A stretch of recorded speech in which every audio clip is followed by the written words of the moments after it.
Hey guys, Pastor Brennan here, back with the Bait of Satan book. I know it's been about a week or so since I have done a chapter, so I'm going to go ahead and do chapter 4 for you guys. And the title of this chapter is called My Father, My Father. It starts off with 1 Samuel 24:11. My Father, know and see that there is neither evil nor rebellion in my hand, and I have not sinned against you, yet you hunt my life to take it. In the last chapter, we see how Joseph's brothers sought to destroy him. We saw the pain he experienced from this betrayal. Perhaps you're in a similar situation. You've been betrayed by those closest to you. People from whom you wanted love and encouragement. In this chapter, I want to deal with a situation more painful than a betrayal by a brother. It's one thing to experience rejection and malice from a brother, but it's entirely to experience rejection and malice from a father. When I speak of fathers, I'm not just referring to a biological father, but to any leader God puts over us. There are people whom we thought would love, train, and nurture and care for us.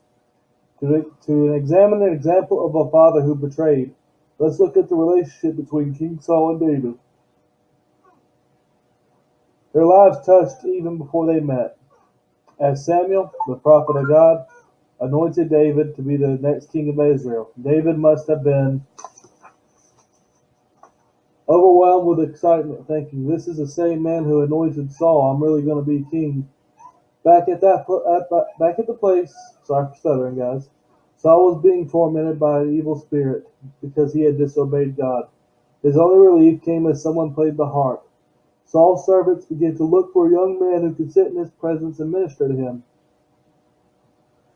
One of the king's servants suggested David, the son of Jesse. King Saul sent for David and asked him to play and minister to him. David must have thought, God is already bringing to pass his promise to the prophet. Surely I'll win the favor of the king. This must be my entry-level position. Time passed, and David's father asked him to be...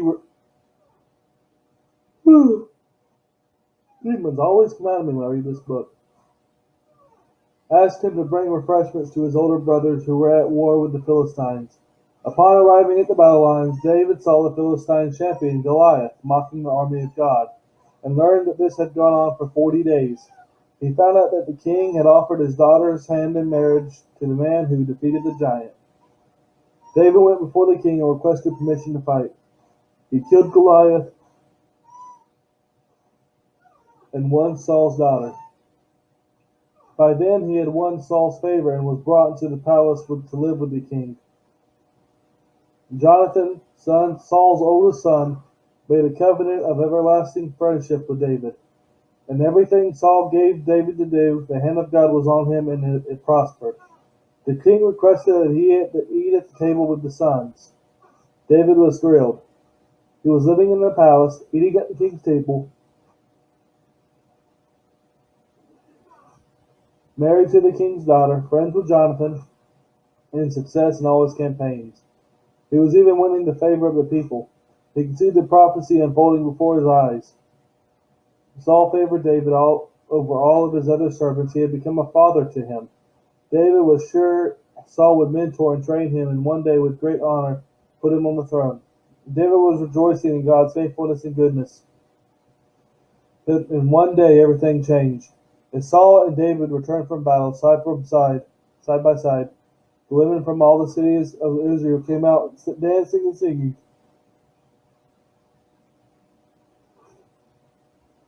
Saul has slain his thousands and David his 10,000s. This infuriated Saul, and from that day forward he despised David. Twice, as David played his harp for him, Saul tried to kill him.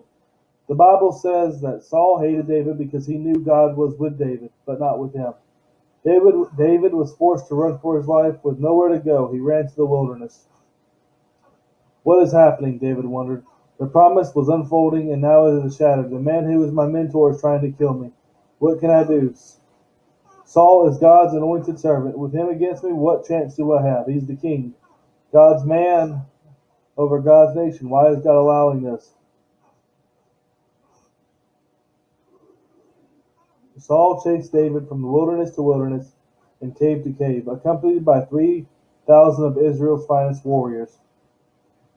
They had one purpose, to destroy David. At this point, the promise was just a shadow. David no longer lived at the palace, nor ate at the king's table. He inhabited damp caves and ate at the scraps of the wilderness beast. He no longer rode at the king's side, but was hunted by the men who once fought by his side. There was no warm beds or servants to attend him, no compliments in the royal court. His bride was given to another man. He knew the loneliness of a man without a country. Notice that God, not the devil, placed David under the care of Saul. Why would God not only allow this, but also plan it? Why was favor dangled before David's eyes to only have it abruptly taken? This was a prime opportunity for David to be offended, not only with Saul, but with God also. All the unanswered question increased the temptation to question God's wisdom and plan. Saul was so determined to kill this young man at any cost that his madness increased. He became a desperate man, priest in the city of Nob, provided David with shelter, food, and Goliath's sword. They knew nothing about David, running from Saul, and thought he was on a mission for the king. They inquired of the Lord on David's behalf and sent him his way. When Saul found out, he was furious. He killed 85 innocent priests of the Lord and put the entire city of Nob to the sword. Every man, woman, child, nursing infant, cow, donkey, and sheep, he slain them all. He carried the judgment against them, the innocent, that he was supposed to carry against the Amalekites. He was a murderer. How could God ever put his spirit on such a man? At one point, Saul learned David was in the wilderness of En-Gedi and sent out after him with 3,000 warriors. During this journey, they stopped to rest at the entrance of a cave, not knowing that David was hiding in the back. Saul removed his outer robe and laid it aside. David quietly stepped out of his hiding place, cut off a piece of the discarded robe, and crept away without being noticed. After Saul left the cave, David bowed to the ground and cried out after him, "My father, see the corner of your robe in my hand. Know and see that there is neither evil nor rebellion in my hand. I have not sinned against you, yet you hunt my life to take it." David's cry to Saul was, "My father, my father." To put it plainly, he was crying, "See my heart. Be a father to me. I need a leader to train me, not to destroy me." Even while Saul was trying to kill him, David's heart still burned with hope. I have seen this cry in countless men and women in the body of Christ. Most of them are young with a strong call of God in their lives. They cry out for a father, a man to disciple, love, support, and encourage them. This is why God said he would turn the hearts of the fathers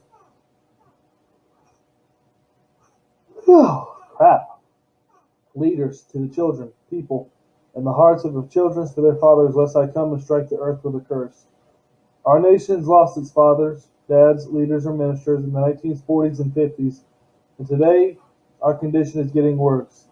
Not unlike Saul, many leaders in our homes, corporations, and churches are not concerned with the goals of are more concerned with their goals than their offspring.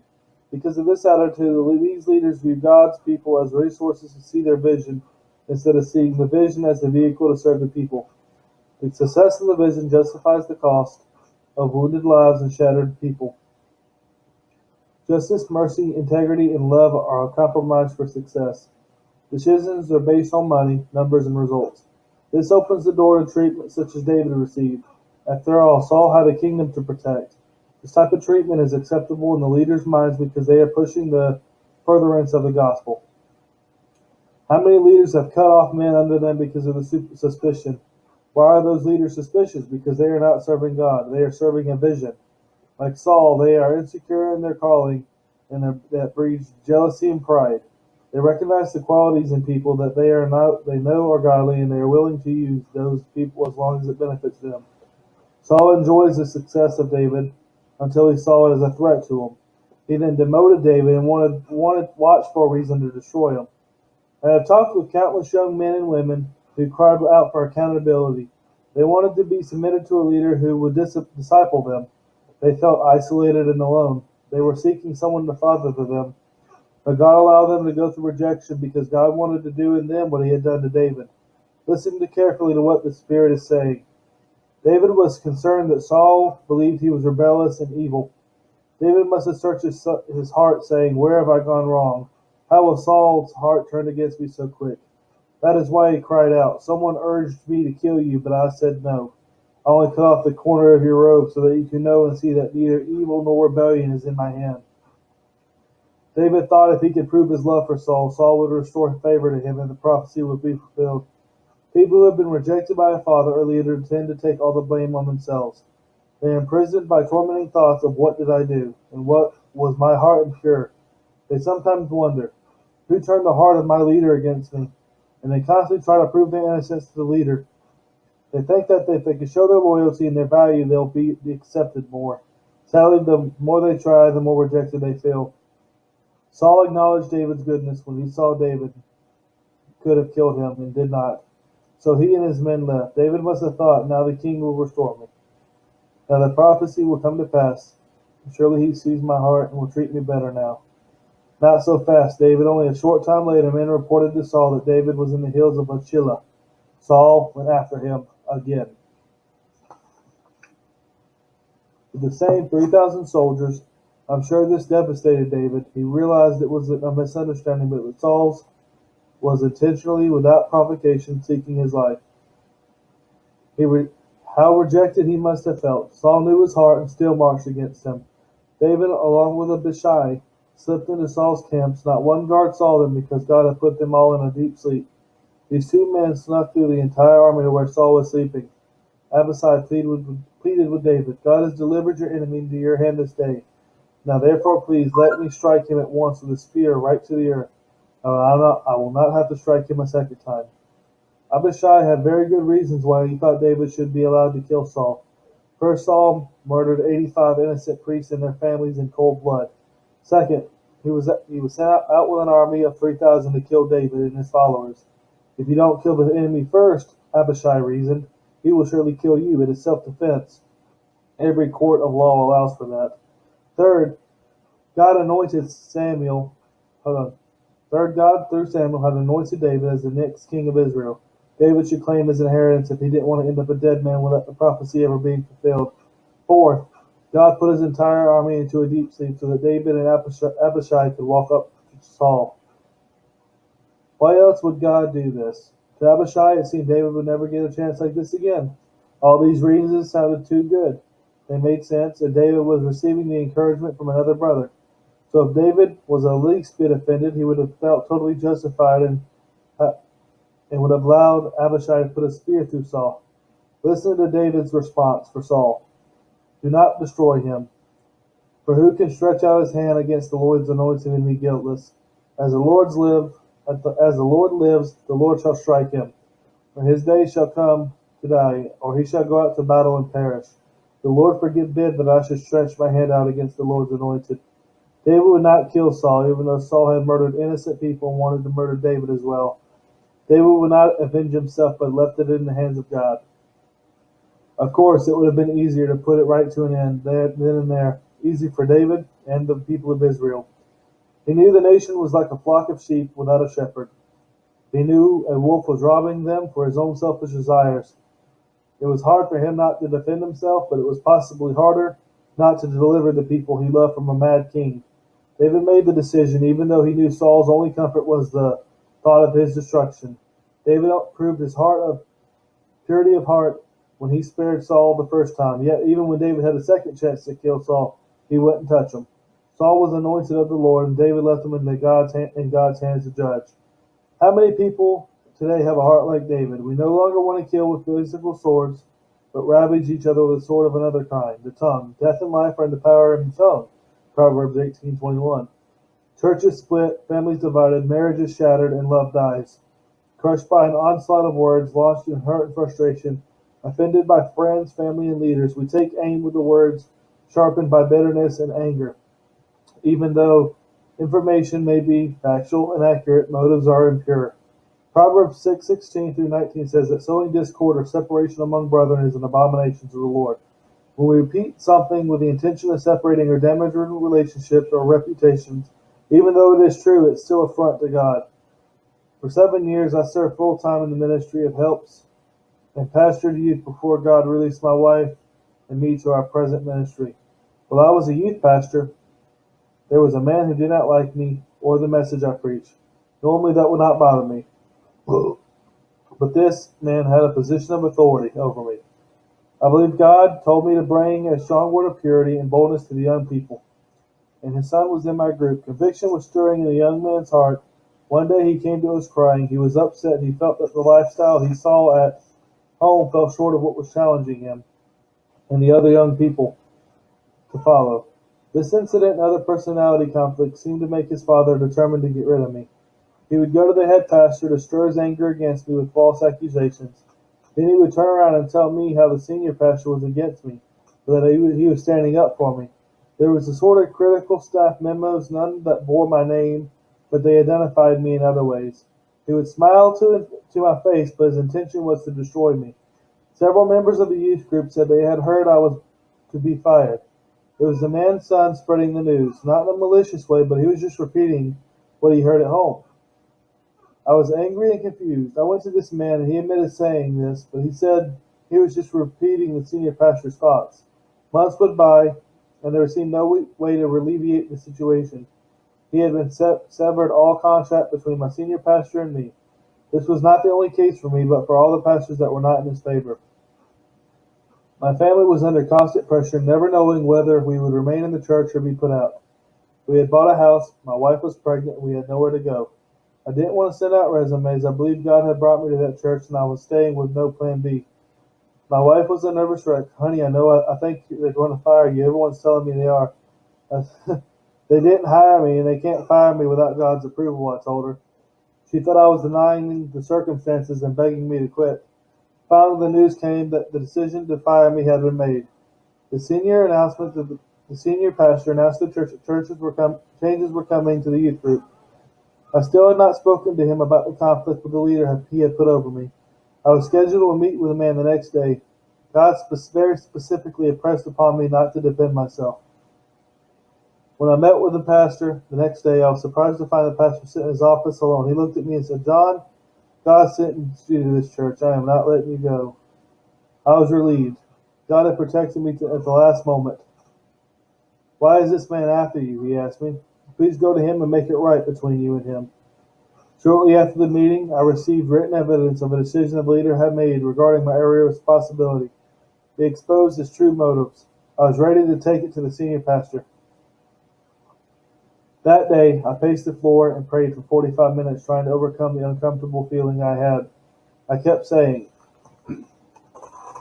"Oh, God, this man has been dishonest and wicked. He must be exposed. He is a destructive force in this ministry. I must tell the pastor the way he really is." I further justified my intentions to expose him.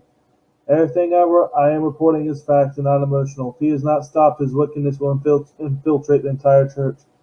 Finally, in frustration, I blurted out, "God, you don't want me to expose him, do you?" When I spoke these words, the peace of God flooded my heart. I shook my head in amazement. I knew God did not want me to do anything, so I threw away the evidence. Later, when I cannot look at the scene anymore objectively, I realized I had wanted to avenge myself more than anyone in the ministry. I reasoned myself into believing my motives were unselfish. My information was accurate, but my motives were impure. Time passed, and one day I was praying outside the church outside the church for 4 hours. The man who drove up to the church, God impressed upon me to go home and humble myself. Immediately I was defensive. "No, Lord, he needs to come to me. He is the one causing all the problems." I continued to pray, but again the Lord insisted that I go to him immediately and humble myself. I knew it was God. I phoned him from my office and went to his, but what I said and how I said it was much different from how it would have been if God hadn't dealt with me. With all sincerity, I asked for his forgiveness. "I have been critical and judgmental of you," I confessed. He immediately softened and we talked for an hour. From that day forward, his attacks against me stopped. Even though a problem continued between him and some other pastors, 6 months later, while I was ministering out of the country, all the wrong this man done was exposed to the senior pastor.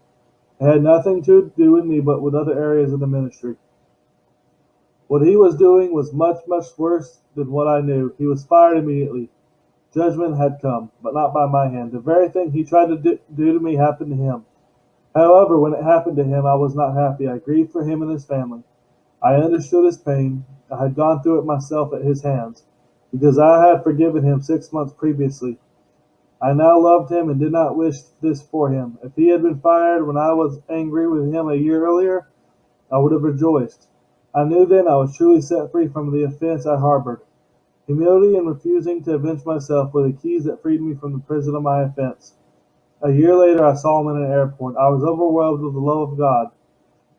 I ran over to where he was standing and hugged him. I was genuinely happy when he told me things were well with him. If I had ever gone to him and humbled myself months earlier in this airport, in his office, I wouldn't been able to look him in the eyes that day at the airport. Several years have passed since I've seen him, but I only feel love and sincere desire to see him in God's will. David was wise when he let God be Saul's judge. You ask, whom does God use to judge Saul? His servant, the Philistines?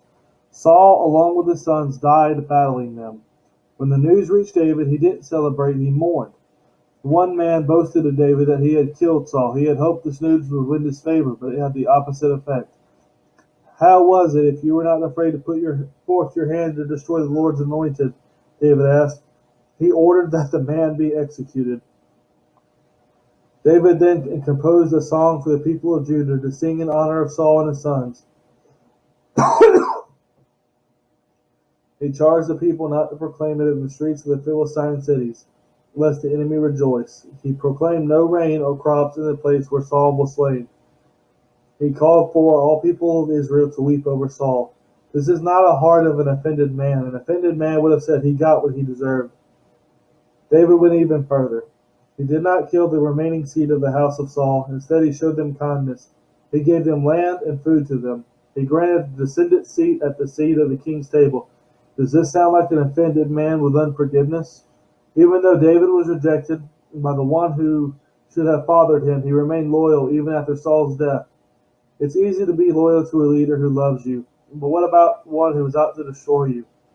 Will you be a man or a woman after the heart of God? Will you seek to avenge yourself?